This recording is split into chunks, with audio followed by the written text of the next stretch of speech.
உண்மையிலேயே சொல்கிறேன், நீங்கள் பெரிய வெளிச்சத்தோடு தான் வாழ்கிறீங்க.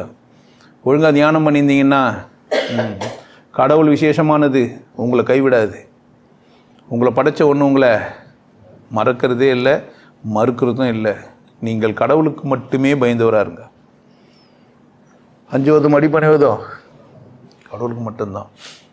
மனசாட்சியெல்லாம் மனசாட்சி தான். கற்றுக்கிட்டு வச்சுன்னு மனசாட்சிக்கு பயப்படுறான்னுவான். ஏன் நான் ஒரு மூலை யாரு நீனா நான் யார் என் முன்னாடி என்ன பண்ணுது? மனசாட்சி முக்கியம்.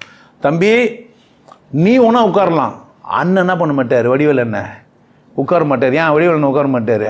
மனசாட்சிக்கு பயந்து ஒரு மன்னன் தான். மண் அவருக்கு பேர், புரியுதா? மன்னன் மண்ணுன்னு பேர் வச்சுக்கிறதுக்கு பேர் மனசாட்சி இல்லை, மனசாட்சி. நீங்கள் ஜாதியில் மட்டமானவர் இல்லை, உங்கள் உணவு ஒழுக்கம் ஒன்றும் குற்றம் கிடையாது.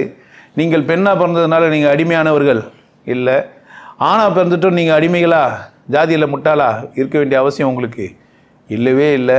கடவுள் பயம்புத்துறதுக்கானது இல்லை, பயபக்தி அவசியமே இல்லை. நன்றி உணர்வு மட்டும்தான் அவசியம். என்னை இந்த பூமியில் உலாத்த விட்டுக்கிற, நான் இங்கே பூமியில் வந்துருக்கிறேன், என் தேவைகளெல்லாம் சந்திக்கிறதுக்கான திறமையை கொடு.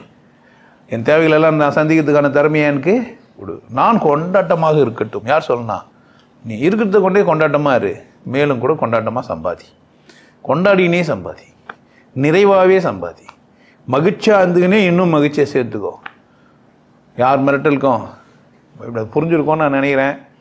இது மறைமுக மிரட்டல், நிறை மிரட்டலாம் கிடையாது. நான் உங்களை மிரட்டுறேன், மறைதே சந்தோஷமாக இரு.